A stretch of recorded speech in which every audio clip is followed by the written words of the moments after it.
We are celebrating Kobe tonight, a little bit after 7 o'clock now. Thanks for my wonderful guest that's been coming in, hanging out. I got a special lady that's coming in now, Brandy Horton, a.k.a. Brandy Loves to Draw.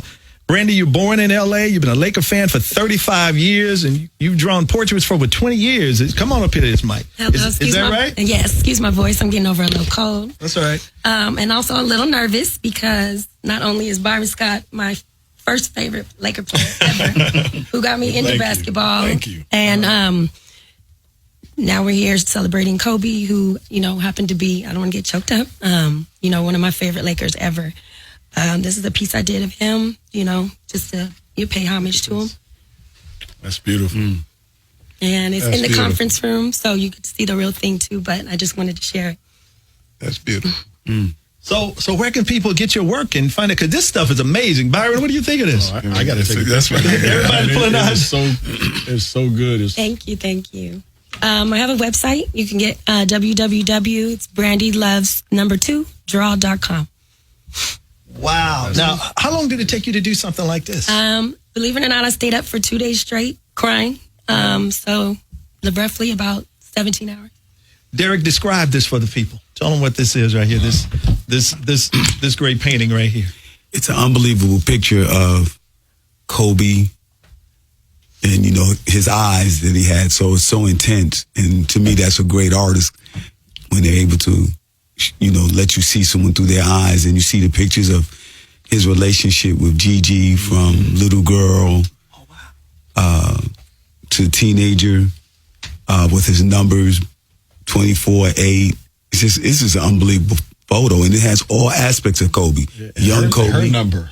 Excuse me? She got and hers. Number, yeah, number 2 on there. And this 2 days, you would know, wow. Thank you. It's beautiful. And I feel like Oprah tonight because I just found out all of the guests tonight get one of these.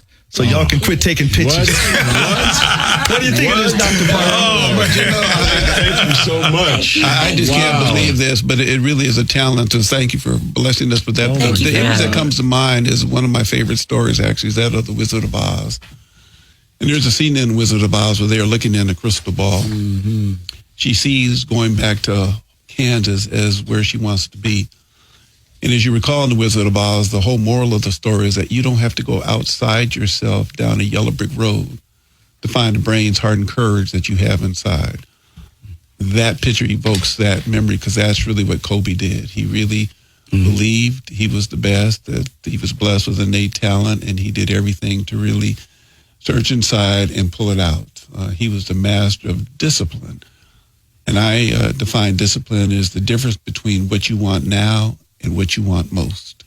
He knew what he wanted, and he went after it, and that picture captures that beautifully. Thank you very much. Beautiful. How does this make you feel, what they're saying about your work? Beyond humbled right now and very blessed to be here, so thank you for having me.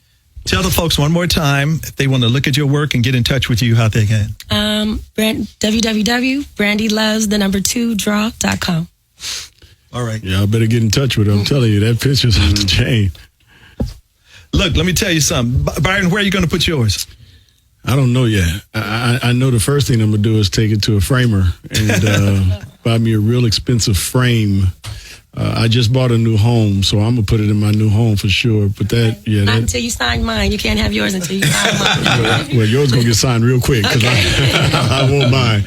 But yeah, that is a beautiful, beautiful picture. Thank you. That's beautiful. Brandy Horton, a.k.a. Brandy Loves to Draw. And you're a native L.A.an, huh? So you've been a Laker fan since Showtime? Since Showtime. I told you that man right there. He's the one who got me. I emulated my jump shot after you. What number did he wear? What number did he wear? 4, and so did I.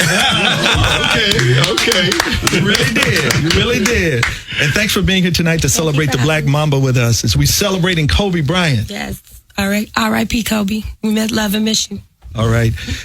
We got some great guests coming through tonight. I believe we got, and I think all of you guys know this guy too, right? He has credit, or he gets credit for, I guess, helping develop Michael Jordan, Kobe Bryant, all kind of people. The one and only Jim Hill joins us now. Jim Hill, what's up? No, not Jim Hill, Jim Clemens. Jim Clemens joins us. Jim Clemens, how you doing, brother? I'm doing well. Sorry, you got a studio full. Yeah, I got all the guys in here. Dr. William Parham is here. Hey, Jim, how you doing? All right, I'm doing well. Yourself? Doing well, thank you. Also, I got Derek Richardson in here. I hope you never had to call a tech on Jim Clemens either, did you? No, no, that's our godfather. Okay. Most respected man I know. And, of course, you hear Byron Scott's in here, too, man. So, yeah, we've been having fun. We had Derek Fisher in here earlier, and AC Green was here, and we're all celebrating Kobe tonight. And, of course, I know, Jim, you were special to Kobe, and you were special to him, and he was special to you, man. Just talk about how you felt after you found out Kobe had left us. Well, I was shocked because you never know when life is going to be over, and not only that, the manner in which the tragic accident had occurred. It just left me speechless, wondering why, and questioning. So I still somewhat speechless and trying to put into words all the emotions that went through my mind. But then again, I've got a saying I tell people all the time: one day at a time. And so that's what we need to always remember, that we don't know when our time is up, and that's why we need to respect each other and tell those around us how much they mean to us on a daily basis. But still we can't wonder. We just gotta wish and keep on living and live the best we can all the time we have here. Mm-hmm. I always say Jim Clemens is like a legend to me, because Jim is an NBA great who played with all the legends. Jim played with Wilt Chamberlain, Jerry West. You also played with Willis Reed, Walt Frazier, and those guys, right, Jim? Well, Willis was my coach when I played in New York for a year and a half, and Frazier and I played against each other. I was a free agent. I went to New York as a free agent, and Walt went back to Cleveland. These days they call it a sign and trade, but we were never teammates. But we played against each other. I was a teammate of Earl Monroe, so Earl's a legend in his own right. But basketball's been good to me, and hopefully I've been good to the game. So it is what it is. And Scott was he was gracious enough to give me a job when I needed one in New Orleans. Oh, that's right. He was an assistant coach on your staff. Yeah. That's right.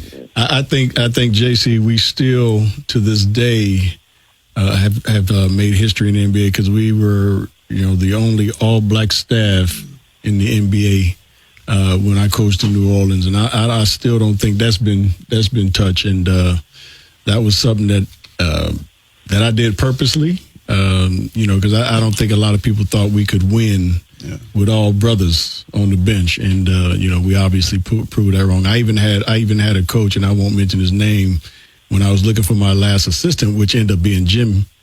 We met in L.A., and after about 30 minutes of meeting, I was like, yeah, he got the job, But before that, I had a coach say, I know you're looking for another assistant.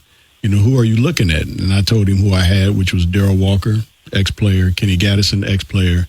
I said, I'm looking at one more, and I'm going to interview Jim Clemens next week. This coach said, oh, man, you need a white guy on your staff. And I was like, okay. I said, yeah, well, I ain't getting the white guy. I'm going to go see Jim. And we talked, and we connected, and I hired him, and we had a great run in New Orleans. And, that team has not been the same, since, because we really did have some really good players who were on board with what our mission was, which was trying to win championships. And so we really had a good time together.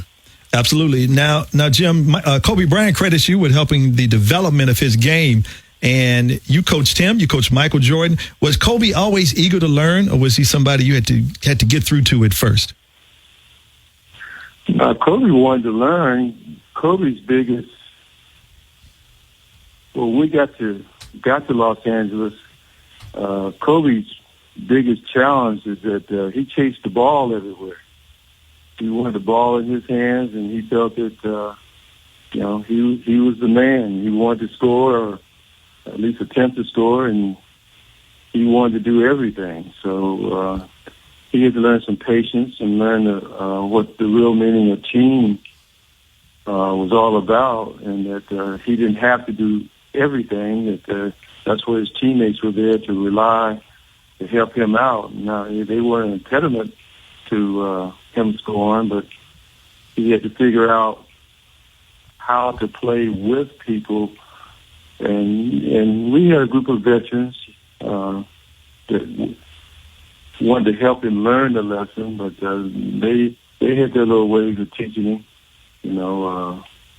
But Kobe was just full of fire, full of energy, and he wanted to be good. He wanted to show people that he was the next one up, the next best thing. So, he had talent, and he wanted his talent to shine, and he was going to find a way. Like somebody just said, the word was determined. That he was determined, and he wasn't afraid to put the work in. So those are all the attributes that most people who want to succeed, they have a vision of who they are in their mind and their hearts, and they want that to be fulfilled. And I think that was one of the things that Kobe felt he was destined to be. I think that's why he seeked the guidance of MJ. I remember the first time they played against each other in Chicago. He saddled up somebody was shooting a free throw, and you could see the two of them talking, and Kobe was like soaking it all in, and it was amusing, but you knew he was dead serious. He wanted the information that he needed to do what he thought he needed to do, and he got it. And that's one of the things that he wasn't afraid to try. If he knew he had something, he knew he was special, and he was. But early on, like most young fellas coming into the league, he just needs to be patient with himself and those around him. And he accomplished his dreams, I would think. And if he didn't, he damn sure tried.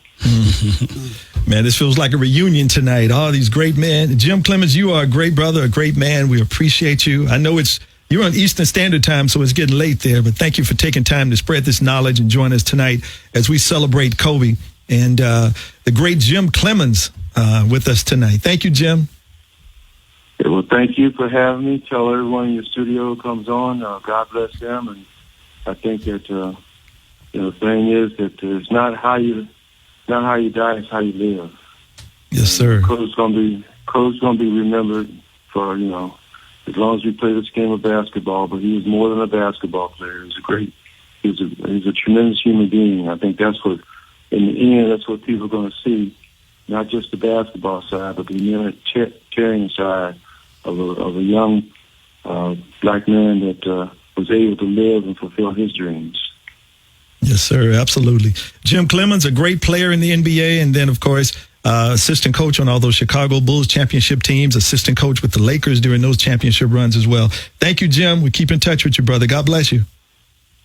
Well, bless you. Take care. And brothers there in the studio, peace and blessings. Peace to you too, Jim. All right, take care. Now, I got to set this next one up here. We've had legend after legend get on the microphone and people spreading it around, right? Byron Scott is here. Derek Richardson is here. Dr. Parham is here. We've had Derek Fisher on, A.C. Green, J.A. Adonde, Mark Spears, but now we got the legend of all legends. I'm just going to say two words. Jim Hill is on with us, ladies and gentlemen. Jim Hill. Jim Hill. See, you need to stop. You really need to stop. But let me start off by saying this. Congratulations, Aundrae, to you and then the radio station for this wonderful, fabulous thing that you're doing. I've been listening to all the guys that are on there, and when I listen to each individual, I get goosebumps because I know what they mean to all of us and what they meant to Kobe and what Kobe meant to them. And Byron was, his last coach, and I've always wondered, B, when he walked off the floor that last time, mm-hmm. and you two embraced. What did you say to him? I just told him I loved him. See? I mean, I was able to, start with him or have the beginning of his career, obviously, until the end. And, You know, we didn't see each other that much during the middle because he was playing and I was coaching, but we kept in contact. So that last embrace, Jimmy, is just, you know, I still see some videos of that and it still brings tears to my eyes. But the one thing the J.A. said that I was able to say my last time or really spending some time with him was that I loved him. And that was, you know, after he came off the floor after having 60 points. So that was something that I'll always cherish. Because I've been saying when we go on the air, because it's very emotional and people are trying to control themselves, but it's okay to cry. Yeah. It's okay. I mean, there are tears of joy and tears of sadness. Tears of sadness because, you know, he's left us, but then there's tears of joy because we had the experience and we were able to have him around us, and he's this is going to be difficult to get over. I mean, this is a difficult one, but as long as we just kind of keep the faith, we'll be all right. But I know for a fact, and I know Aundrae knows that Byron had so much respect and admiration for you because of what you meant to the team, but what you meant to him, because you were where he was going, and he there was this respect and love and admiration, and I will say this: he is, and I've known a couple of athletes, but he, and you know we keep saying he is, we still have trouble speaking of him in past tense. He was the most singularly focused athlete I've ever met. And I agree. Byron, you were so focused, you know, you could just walk by your best friends and no one, and you wouldn't even recognize them. Yeah. And we all know what you did to Michael Thompson in the Laker locker room that time when you knocked him out. Aundrae, do you know what Byron Scott did to Michael Thompson? I want to know. What did he do, Jim? They were talking about fighters and boxing. So Michael Thompson trying to brag. Oh yeah, man, come on now. You know, I know what to do. And Byron said, "Yeah, really?" He said, "Yeah." Then Michael said, "Yeah, put up your dukes." Byron said, "What? What do you say?" And then, correct me if I'm wrong, B. Scott. And then he was doing this while he was sitting down. And when he started to stand up, that's when he began to lie down. Dr. Parham, did you know about this story? No, I didn't know. That's new, but it's, I thought you might have. Did you hear about that story, D? No, I'm going to tell it, though.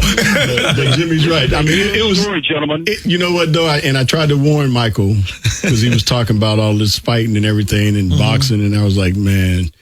You grew up in the Bahamas. I grew up in Inglewood, bro. I will hurt you. You know, he was like, you too small. You know, if I hit you, I'll knock you out. I said, well, you got to hit me first. You know, I said, but no, man. I said, seriously, I would hurt you. And he actually, you know, challenged me, and Kareem bought gloves, but he wouldn't put them on. So I said, all right, if you stand up, we're going to slap box. And when he stood up, I asked him, you ready? He said, yeah. I said, you sure? He said, yeah. So I slapped the crap out of him about 10 times. His nose started bleeding. His lip was busted. And he kept swinging. And I kept telling him, I said, you too slow. Yeah. And I just kept hitting him. What did Pat Riley say? Pat came in later, you know, but, you know, Jim, matter of fact, practice was over when this happened. Gary Vitti. Gary Vitti was standing in the doorway and said, Michael, don't do it. I've seen him fight. He said, I've seen him fight. Don't do it. He's going to beat you up. Michael's like, if he hits me, he can't hurt me. Well, I tore his butt up. My fingerprint was like this on his face. And he wouldn't admit it for years. Jim, got into this. That's a breaking story, Jim. We appreciate that. Why do you think Michael Thompson walks sideways now? He got slapped. Wow, what a great story. Jim Hill from KCBS Channel 2 joining us. Jim, we appreciate you, man. I know you had a special relationship with Kobe yourself, didn't you? Yeah, it was really cool, but it wasn't as special as the one with Byron. See, Byron was his coach. He listened to Byron because there weren't that many people that Kobe was in awe of, but respected and trusted. That's the most important thing, I think. Kobe trusted Byron, that Byron was going to give him the straight story. He wasn't going to sugarcoat it. If he was playing well, he told him. If he was messing up, he told him. And that's why they had such a great relationship. And if you look, and when you get to look at the time when he walked off the court and those two embraced, you can tell it wasn't just an ordinary hug. This was a hug of thank you, man. Thank you for all you have done for me. And Byron is one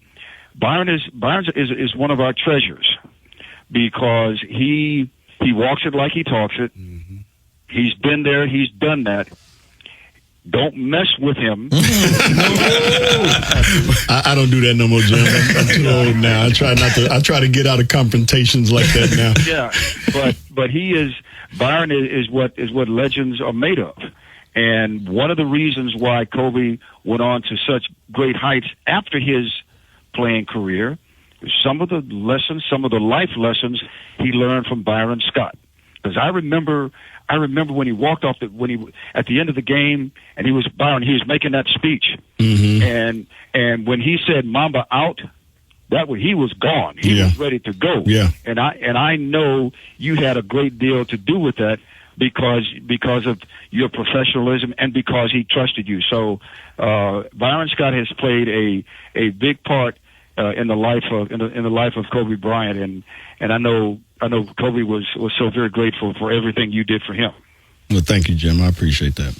Wow. So many great brothers in here tonight sharing stories. And Byron, I had no idea, man. You were a fighter. I've known you all these years, man. Dre, I grew up in Inglewood, man. I had to walk to school and get home and all that stuff. You better learn how to fight. We got one of your Inglewood homeboys in the building, Reggie Theus. We want to get some more stories.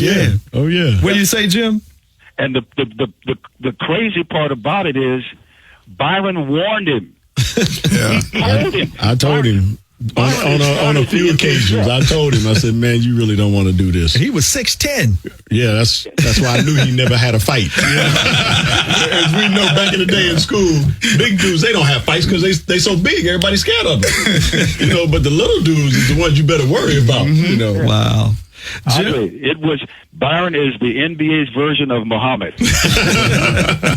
He told him, "Don't do that. I'm just telling you." And he just kept talking and kept talking. And when Byron slapped and hit him, mm-hmm. I could hear in the back of my mind. I was like, it's like Muhammad would say, "Timber." Man, too bad that didn't help it in the cell phone era. I'm on video, man. I'd love to have video. It was way before then. Too bad. Oh yeah, but I'm just. But here's the other thing, guys. Look at what Kobe is doing for us right now. Yeah. Mm-hmm. Yeah. Even in his absence, he's brought us together to laugh and joke and tell stories and have tears of sadness and tears of happiness and B, I know you saw the video of the people downtown. Oh yeah. They just went to take flowers and write stuff, and it was a lot of families that were there. Yeah. And when I walk, it just gives you goosebumps, and that's why here the last couple of days I said, okay, Kobe, thank you, man, thank you for what you've done for all of us. Yeah. And Dr. Parham, something I noticed and that I found out, this generation of players now, Kobe was their Jordan. That's what everybody's saying. Absolutely. He was their Jordan, and I think he had an impact far beyond that we don't even fully realize. And I think you're going to hear more stories come to light. I really think as a prolific author as he was, in addition to a baller, his story is still being written. Mm-hmm. And he taught us a lot, and lessons are going to evolve. And so certainly one of the gifts that he had also was just crystal clarity. Mm-hmm. You knew where you stood, you knew where he stood, and that's often a blessing. You know, Mac Calvin, who you all know, he was going to be here tonight, but we want to keep his mother in our prayers. His mother's not doing well. Okay. So Mac wasn't able to make it in tonight. But something he said to me the other day, he said, I think Kobe's death is going to bring the world closer together. And when he first said it, I didn't understand what he was talking about. Later, it sunk in, and I see everything that's happening now. Like Jim said, what's going on at Staples Center, and people just, all races. Yeah. Derek, you see all races, don't you? You don't just see brothers. Right. And I see what Mac was talking about. This is amazing. Jim Hill, thank you for joining us, man. We appreciate you so much. You're always there when we call, and we love you here at KJLH. Yeah, thank you. Andre? Yes, sir. Stay away from the left. Jim, Dre's my boy. I wouldn't do that. I'm not messing with it. Yeah, that's my guy. Yeah. B, thank you. One final thing, fellas. Anybody else there besides Byron play golf? I don't know. You're a golfer? Good. Don't play with him. Come on, Jim. We got to get out and play. That's for sure. Well, let's go because they made some bigger golf balls and it looks like they're easier to hit. Wow, boy.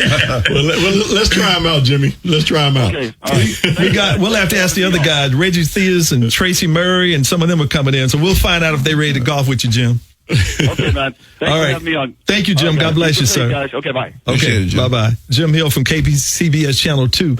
Guys, I'm going to play this song here and dedicate this to the memory of Kobe Bryant. Now, I don't know if y'all know about the old school over there. Come on now. I don't know if y'all realize what this is right Sound here. like Earth, Wind, and Fire right there. Come on now. Let's play a little bit of this and keep the Black Mamba, the Mamba, Kobe Bryant, as we celebrate Kobe on KJLH. KJLH celebrates our Black Mamba, Kobe Bryant, as we go commercial free and pay tribute to Kobe Bryant. With Aundrae Russell. KJLH celebrates Kobe Bryant. 102.3 KJLH. 102.3 KJLH celebrating Kobe tonight. And boy, do we have an audience, and do we have some wonderful speakers and folks that have been taking part in things tonight. Thank you to Dr. William Parham, still hanging out with us, of course, from the NBA National Basketball Players Association, and Byron Scott, who we just found out was a fighter.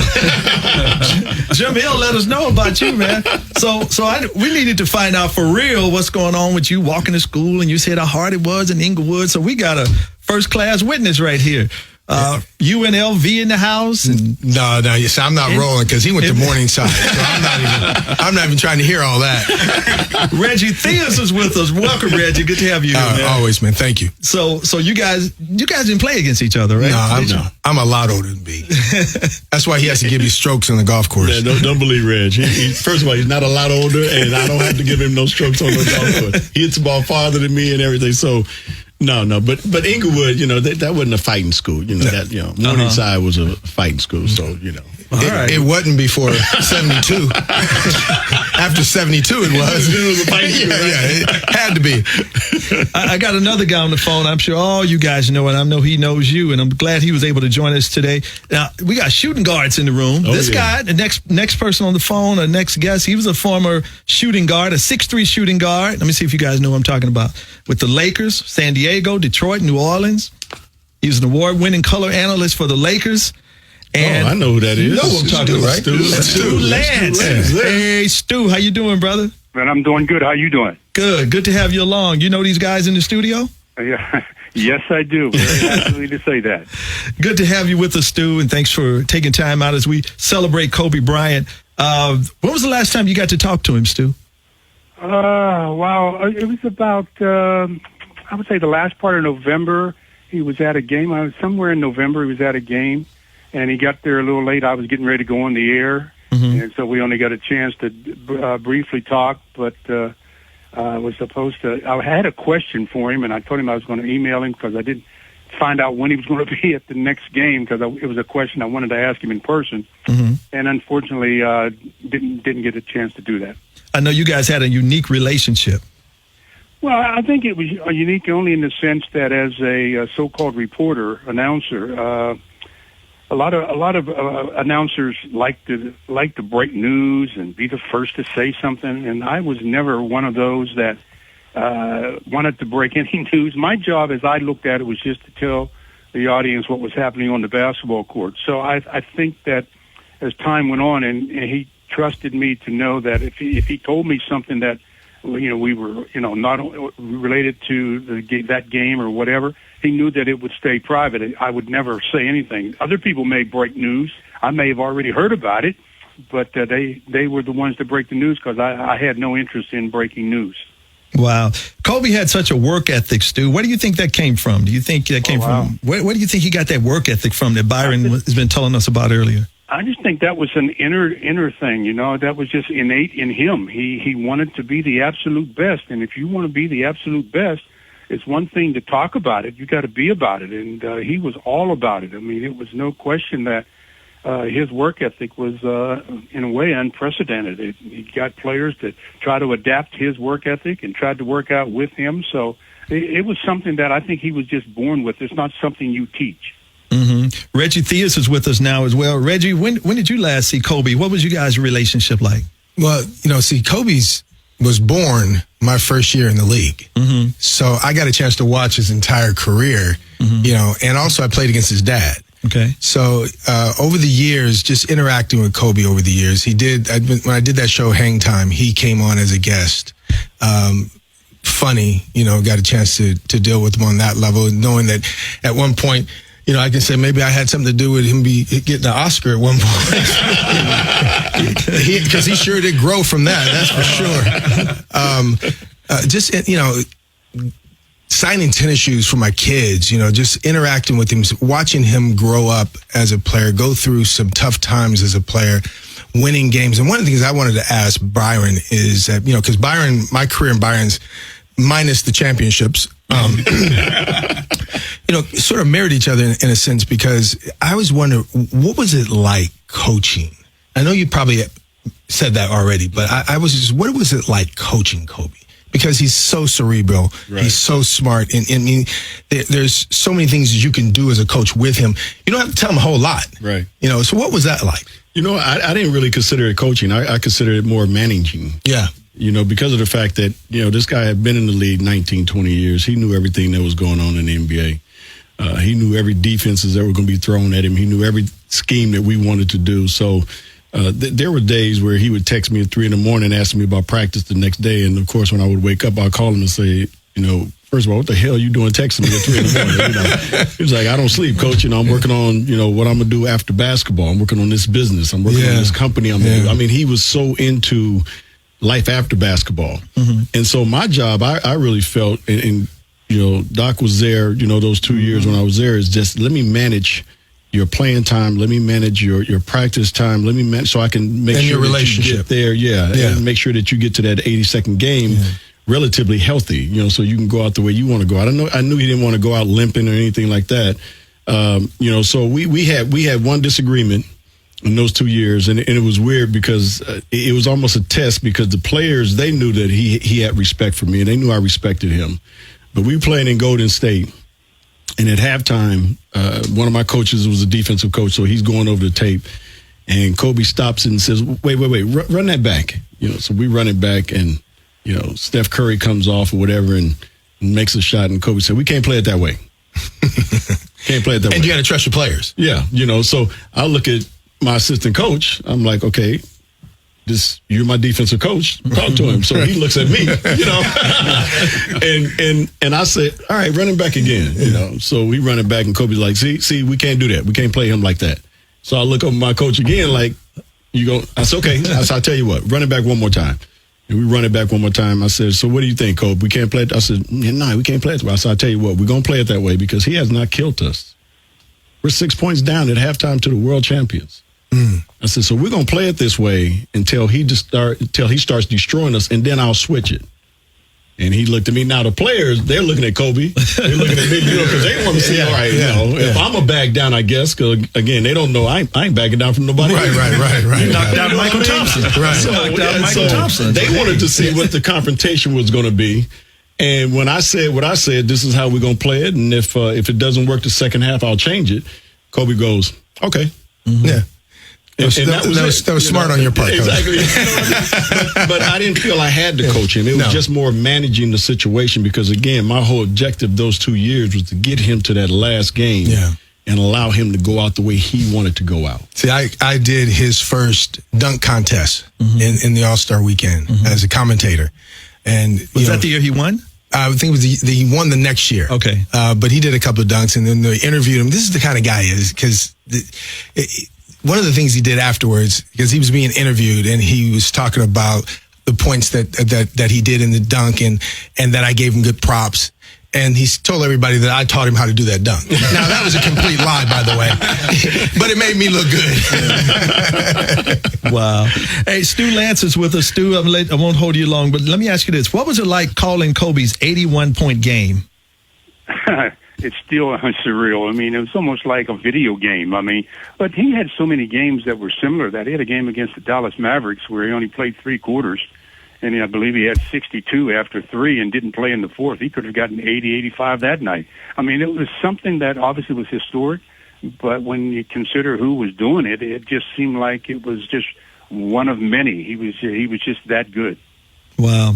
Hey, Stu, you're my guy, man, and we talk all the time. I can't believe you didn't tell me the story. Jim Hill told us right before you came on. Did you know about Byron Scott knocking out Michael Thompson in the locker room? Yeah. Everybody knows Byron. Another one of those stories that stays in the locker room. Okay. Jim Hill let it out. Jim let it out a long time ago, because Michael kept denying it. So Jim just finally went on the air and told everybody. Okay. If you got knocked out, you deny it too. You got a point now. Especially if it was by a little guy. You 6'10", you getting knocked out by somebody 6'4". Yeah, I guess I would keep it under wraps. Wow. Stu, thank you for joining us, man. You're so special to us. We appreciate everything you do. And thank you for being a great analyst all those years Kobe played for the Lakers, man. I appreciate it, and thanks for having me on. Okay, love see you Stu. soon. Thank you. All right, guys, take care. All right. You too. All right, the great Stu Lance. Now, we got shooting guards on. This guy, I don't know if he's a small forward. He was a shooter, I know that. Y'all ever heard of a guy named Tracy Murray? Oh, yeah. Yeah. Tracy Murray, how you doing, brother? Hey, what's going on, fellas? What's going on, Trace? So you ever heard of a guy who never passed? Because that's Tracy Murray, too. That should be his middle name. Tracy Never Passed Murray. Hey, come on, Greg. I passed it right to the rim. Well, they hard tonight, Tracy. They ain't taking no prisoners tonight. Oh, I know. Especially, I've been listening for a while. You know that old story about knocking out Michael Thompson. I'm like, oh man, it's all out there. Tracy, you were the shooting coach for the Lakers a few years ago when Kobe was on the team, right? Yes, thanks to the man sitting next to you right there. He saw enough in me to join the staff that year, and I appreciate that, B. Thank you very much, man. No, well deserved, brother. Well deserved. What was it like working with Kobe, Tracy? Well, just like B was saying, I mean, you can't coach him. I mean, because he knows everything. It's the hardest thing to do is to tell Kobe what to do on his shot when he's been scoring that many doggone buckets his whole career. Yeah. So it's like, what can I tell him other than maybe it's a little bit too flat because he wasn't getting the elevation at the end. He wasn't jumping as high as he used to. So maybe his shot's a little flat, but other than that, what do you tell him? He knows how to get a shot off. He's always been efficient in his career. It's like, so basically, it was just it was a good time, man. I really enjoyed, our conversations on the way to the arena. For him to call me right before and be like, T, I'm going over, man. Come on with me. Just to get him ready for the games. And it's like you knew when Kobe wanted to be locked in, he'd call you 4 hours before the game, and you're already at the arena before everybody can even think about even going over there. I mean, you saw, Boston, Cleveland, Miami. I mean, Clippers. It's like there are games there where he had like a little rivalry. Chicago, where he wanted to go in, and so those were the days we went over really, really early. And he was getting up hundreds and hundreds of shots. Hey, Dre, the other thing that Tracy had a great relationship with him because we would have our coaches meeting at like 9:30 in the morning, and practice would be at 11, right?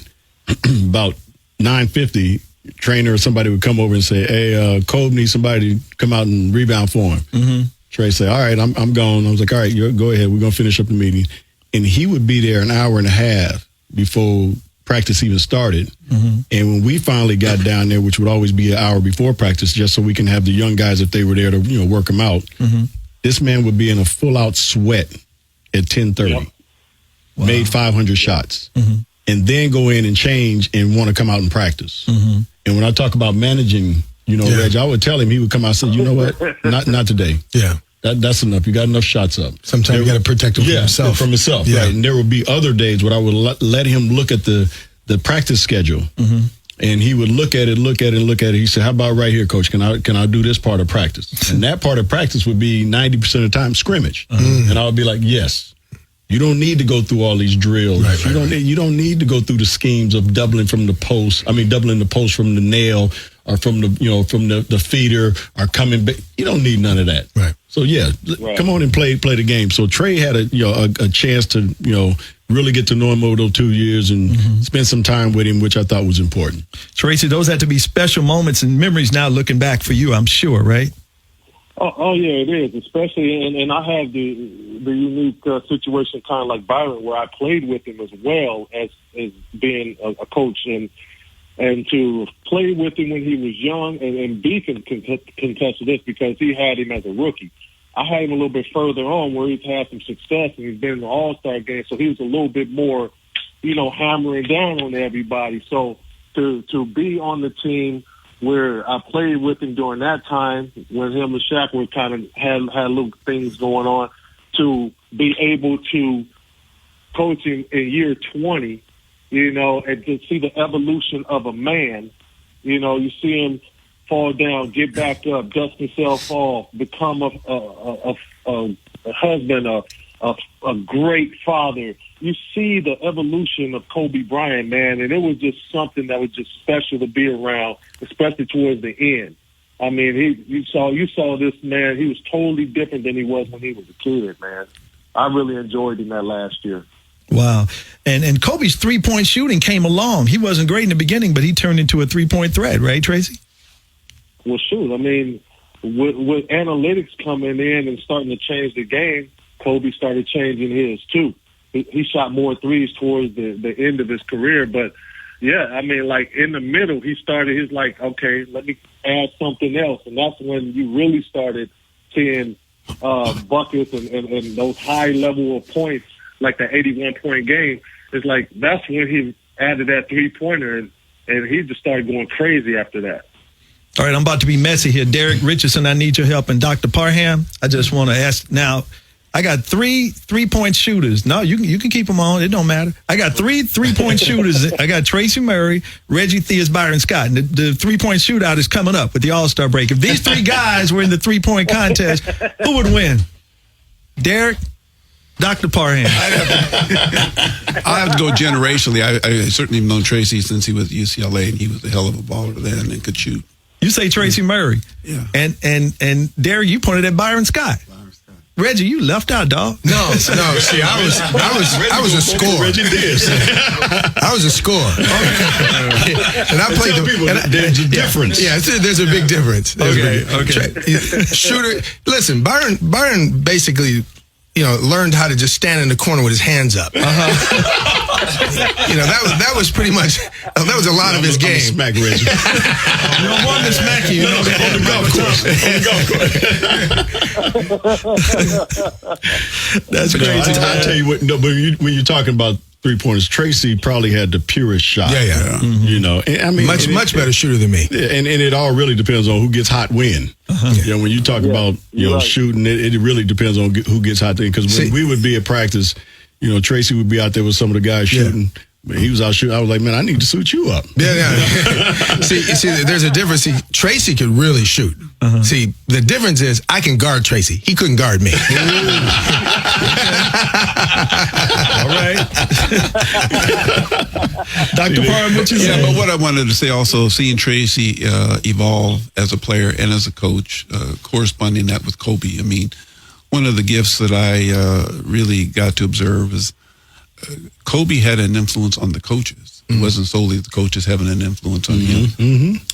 And the fact that Byron made a choice to manage him is because he studied Kobe, but Kobe allowed him to learn from him in a silent way. And I think Tracy was a better coach because of Kobe also. And so Kobe, I think, was inviting people to participate in his life without really saying so. Right. But Doc, Kobe had an effect on everybody. Yeah, without question. Other players. I mean, the one thing you think about when you look at the body of work is that, you and I, maybe because you coached him, but when I think of the NBA, I think about it being Michael's league. I think about being Magic's league. I think about, Kobe and LeBron are now, but every player in the league right now basically grew up watching Kobe play. That's right.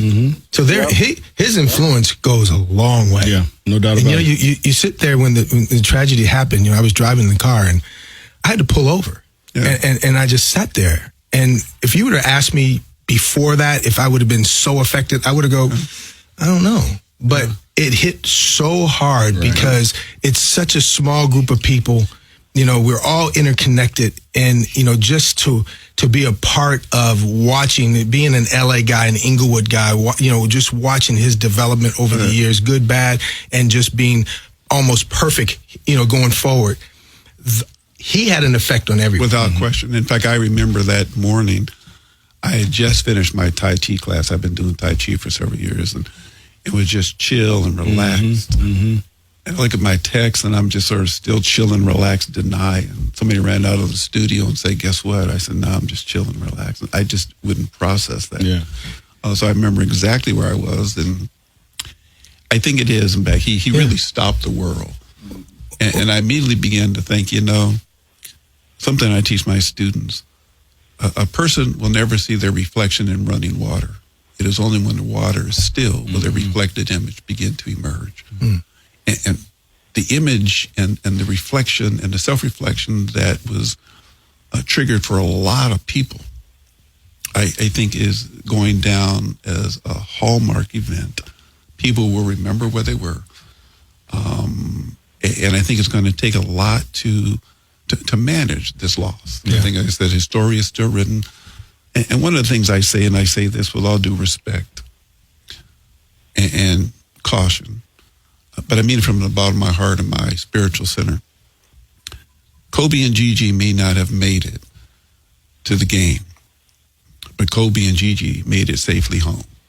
Yes. And it is that message that I certainly hold on to, know that his story is still going to be told. We're going to benefit a lot from him, even in his passing and that of his daughter.